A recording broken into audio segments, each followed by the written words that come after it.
बालेश्वर सहदेवखुंटा थाना अरड़ बजार रे गतकाली दिन द्विपहरे रेमुणा अंचल व्यवसायी एसके हमीद को गुली करी हत्या करा जायतिबा घटना को 24 घंटा पूरी। एही घटनार अभियुक्तंकु धरिबा पई पुलिस बेस तत्पर होई उठिछि। एनै पूर्वांचल डीआईजी पिनाक मिश्र एसपी प्रत्युष दिवाकरଙ୍କ सह समीक्षा करिसंती। अपराधी मानंकु बांधिबा पई पुलिस एक स्वतंत्र रणनीति प्रस्तुत करिबा सह सर्च ऑपरेशन मध्य आरंभ करि सारिछि। एही संक्रांत रे गतकाली ठारू हमर special police team SP Baleshwar को नेतृत्व रे तर काम करूछि। प्रथमे जहाँ इंपोर्टेंट एविडेंस कलेक्शन ताहा फोरेंसिक टीम द्वारा करा हैतिला। स्पॉट विजिट करा हैतिला। सीनियर ऑफिसर समस्त स्पॉट विजिट भी करथिले। तापरे आमे परिवार वर्गों को जहाँ यथा संभव सहायता जोगाइबा कथा ताहा दिया है कि लीगल फॉर्मेलिटीज जहाँ पूरण करबा कथा ताहा समापन ହେଇछि। एबे आमे इन्वेस्टिगेशन गतकाली ठारू आमे विभिन्न दिगरे इन्वेस्टिगेशन रे लागिछु।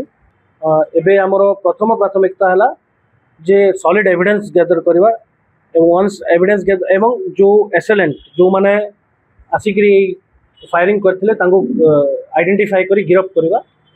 आमे जेतु आपन कहिली इंपोर्टेंट एविडेंस हमर हस्तगत ऑलरेडी हेछि।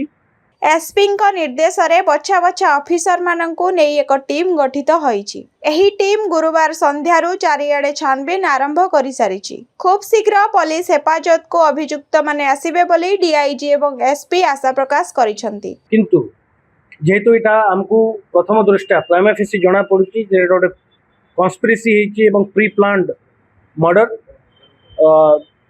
तो डिफरेंट एंगल सबु एंगल हम पई खुला अछि। आमे विभिन्न एंगल रो ताकू इन्वेस्टिगेशन रो परिधि को आनिछु। Interpersonal rivalry, business rivalry, personal enmity, family inter familiar enmity ए प्रकार रो विभिन्न जिंस हमर संज्ञान रे अछि एवं आमे सेही दिगरे ए केस को तदंत करूछु। सेपटे बीजेपी राज्य सभापति मनमोहन सामल बालेश्वर गस्तरे आसीथिबा बेले कुळीकांड घटना को नै उद्वेग प्रकाश करिबा सह राज्य सरकार अपराध को दमन करिबा पई दृढ़ कार्यानुष्ठान ग्रहण करूछंती ओ एही घटना रे मध्य अनुरूप पदक्षेप ग्रहण करा जिवो बोली कहिथिले।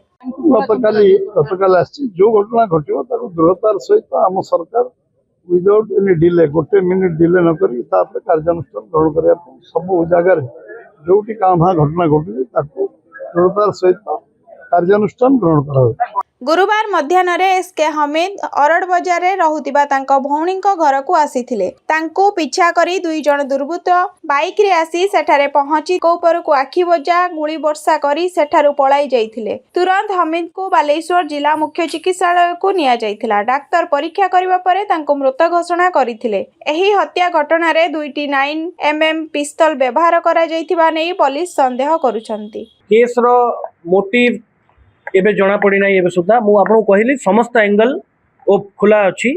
आमे इजाबत कोनोसी भी जिंस कहबाटा समीचीन होबो नै कारण investigation is progressing and investigation is progressing very well. आमे टेक्निकल एविडेंस जोटा सीसीटीवी हला अन्य टेक्निकल एविडेंस भी आमे कलेक्शन करछु। एटा 9mm पिस्टल यूज करा हैछि। दुईटी पिस्टल यूज करा हैछि एवं दुई जण बाइक बर्न एसेलेंट एथरो अछंती बोली करी आमे जहा प्रथम प्रिलिमिनरी इन्वेस्टिगेशन रे जानिबा को हम पाइछु। अन्यपटे हत्याकांडर कारण जना पड़ी नथिले भी व्यावसायिक किंबा व्यक्तिगत शत्रुता कारणरू अपराधी माने गुलीकांड भिआइथिबा पुलिस अनुमान करिछि। एते बड़ संवेदनशील घटना रे तथ्य और प्रमाण संग्रह करिबा उपरे पुलिस पक्षरु प्राथमिकता दिया जाउछि बोली डीआईजी पिनाक मिश्र कहिसंती।